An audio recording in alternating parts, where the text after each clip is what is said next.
તો ગાઈસ તમે જોયું છો કે બૂટની હાલત કેટલી બધી ખરાબ થઈ ગઈ છે. તો પહેલાં એને આપણે સાફ કરી દઈએ આજે. તો ગાઈસ ફાઇનલી આપણે શૂઝ ધોઈ નાખ્યા અને કપડાની હાલત છે ગયા.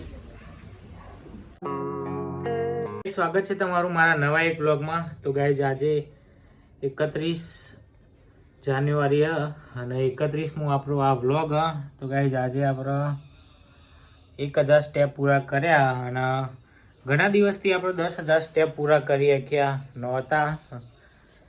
તો આજથી આપણે શરૂઆત કરીએ, ફરીથી આપણે 10,000 સ્ટેપ પૂરા કરવાનું ચાલુ કરીએ દરરોજ.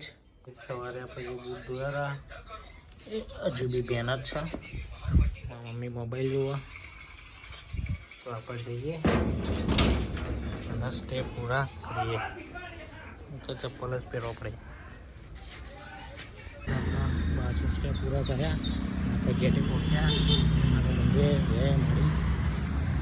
આપણે ધીમે ધીમે વોકિંગ કરવાનું ચાલુ કર્યું. મોટેરા આવ્યા હતા ને ત્યાં કરી આપણે આપણી એક્ટિવા મૂકી દીધી અને અહીંયાથી આપણે વોકિંગ કરવાનું ચાલુ કર્યું. અને આજે નવો રસ્તો પકડ્યો. તો ગાઈઝ અત્યારે 2000 સ્ટેપ પૂરા થયા અને 10,000 સ્ટેપ પૂરા કરવાના હા આજે આપણે. તો ગાઈઝ અત્યારે આપણે ઘરેથી તો નીકળી ગયા, પણ આપણે એક્ટિવા લઈને મોટેરા આવ્યા હતા. પહેલાં ઓલી સાઈડ આપણે એક્ટિવા મૂકી દીધી અને અહીંયાથી રનિંગ તો નહીં પણ વોકિંગ કરવાનું ચાલુ કર્યું, ચાલવા માંડ્યા. તો અત્યારે 2021 સ્ટેપ જેવા પૂરા થયા. આપણે વોકિંગ કરીએ. વિચાર આજે નવો રસ્તો અને નવી સાથે શરૂઆત. તો અહીંયાથી આપણે મોટેરા સ્ટેડિયમ સુધી વોકિંગ કરીને જવાનું હા. પાછળ તમે જોઈએ જ કરે મોટેરા ગોમની અંદર જાય રસ્તો. 2200 સ્ટેપ પૂરા થયા. અહીંયા આપણે પેટ્રોલ પંપે પહોંચ્યા. અહીંયા અમુક વાર આપણે પેટ્રોલ એવું બધું પુરાવીએ એક્ટિવામાં. વોકિંગ કરીએ. આ પુલ મેટ્રો સ્ટેશનનો 2300 સ્ટેપ પૂરા થયા. અહીંયા આપણે મોટેરા જોવામાં રસ્તો ત્યાંથી આપણે ચાલતા ચાલતા આવ્યા. પછી આગળ જવાનું અને આગળ જશે સીધો રસ્તો મોટેરા સ્ટેડિયમે જશે. તો ગાઈઝ 4200 સ્ટેપ પૂરા થયા. ગાઈઝ આપણે અહીંયા ચાલીએ. અને ગાઈઝ આ જે રસ્તો હોય ને એ કંઈ સામાન્ય રસ્તો નહીં. ગાઈઝ અહીંયાથી આપણે જ્યાં વોકિંગ કરીએ ને આ જે રસ્તો એ સામાન્ય રસ્તો નહીં. કહું અહીંયાથી આગળ ખૂબ જ આગળ મોટેરા સ્ટેડિયમમાં દુનિયાનું નંબર 1 ક્રિકેટ સ્ટેડિયમ. તો આપણે એ રસ્તા ઉપર ચાલીએ. એ રસ્તા ઉપર વિશ્વનું સૌથી મોટું સ્ટેડિયમ. અહીંયા આપણે વોકિંગ કરતાં આવ્યા પાછળથી. તો ગાઈઝ અહીંયા તમે જોઈ શકો કે ત્યાં રેનબો કલરના બીમ હશે. તો થાકી લાગે થોડો. આ જે બીમ હોય ને એ કલરફુલ કેટલા મસ્ત લાગે.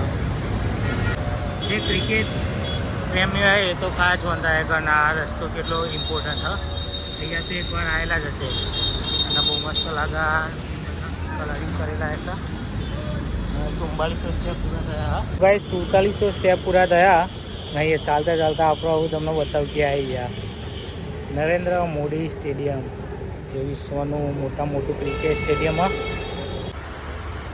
ગાઈસ જોઈએ કે તમે નરેન્દ્ર મોદી સ્ટેડિયમે વોકિંગ કરતાં આવી ગયા. અહીંયા ત્યાંથી આવ્યા ના એનો મેન રસ્તો. તો અહીંયાથી હવે પાછા જવાનું અને 4700 સ્ટેપ થયા. જોઈએ તો નરેન્દ્ર મોદી સ્ટેડિયમમાં આપણે કોઈ દિવસ અંદર તો કોઈ દિવસ ગયા નહીં, આટલા નજીક રહીએ તો બી. પણ જોઈશું આવનારા સમયમાં મોકો મળે જઈશું. અહીંયા તો આપણે પાછા વળી આવીએ અહીંયાથી ઘર તરફ. તો ગાઈઝ આપણે નરેન્દ્ર સ્ટેડિયમથી આપણે પાછા ઘેર તરફ જઈએ. અને નરેન્દ્ર મોદી સ્ટેડિયમની ખાસ વાત એ કે એ વિશ્વનું સૌથી મોટામાં મોટું ક્રિકેટ સ્ટેડિયમ. અને પહેલાં એનું નામ હતું સરદાર પટેલ સ્ટેડિયમ. અને અમે પહેલાંથી તો અમે લોકો મોટેરા સ્ટેડિયમ જ કહીએ. અને અત્યારે એનું નામ નરેન્દ્ર મોદી સ્ટેડિયમ. મેં ગૂગલમાં ગાઈ જોયું કે સ્ટેડિયમ લગભગ 700 થી 800 કરોડના ખર્ચે બની રહ્યો, કદાચ એના વધારે બી હોઈ શકે. અને આ તો ગૂગલનો આંકડો. હા, તો મેં તમને કીધું અહીંયાથી આપણે ઘેર તરફ પાછા જઈએ. 5000 સ્ટેપ પૂરા થવા જ આવ્યા. આટલા સ્ટેપ આપણે પૂરા કર્યા 5158. તો ગાઈસ હજુ બી આપણે રસ્તા ઉપર વોકિંગ કરીએ છીએ. 7000 સ્ટેપ પૂરા થઈ ગયા. થોડાક જ બાકી એ બી થઈ જશે. તો ગાઈસ આપણે જે અહીં શરૂઆત કરી હતી પેટ્રોલ પંપે તે આપણે પાછા પહોંચી ગયા. અને રસ્તાઓ જોઈએ કચ્છીવાળા, તો બી આપણે સાઈડમાં વોકિંગ કરવું પડે. ગાઈસ 7400 સ્ટેપ થયા. આપણે એક્ટિવા પહોંચી ગયા. હવે બાકીના સ્ટેપ ઘરે જઈને પૂરા કરશું. એ 75 સ્ટેપ પૂરા થયા, 2500 જ બાકી છે. તો ગાઈસ ફાઇનલી આપણે ઘેર પહોંચી ગયા હતા અને એક્ટિવા આપણે મૂકી દીધી અહીંયાથી.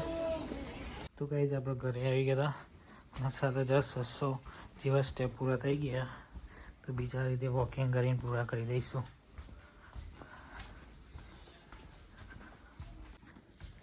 તો ગાઈસ ફાઇનલી 10000 સ્ટેપ પૂરા થઈ ગયા હા. અને હવે થાક બી લાગ્યો. ગાઈસ ઘણા બધા દિવસ પછી આજે આપણે 10000 સ્ટેપ પૂરા કર્યા. તો આજનો વિડીયો કેવો લાગ્યો? જો વિડીયો પસંદ આવ્યો હોય તો ચેનલ લાઈક, કોમેન્ટ અને સબસ્ક્રાઈબ કરી દેજો. મળીએ એક નવા વિડીયો સાથે. ત્યાં સુધી જય Dwarkadhish. Everything just feels like a test that I fail, so depressed.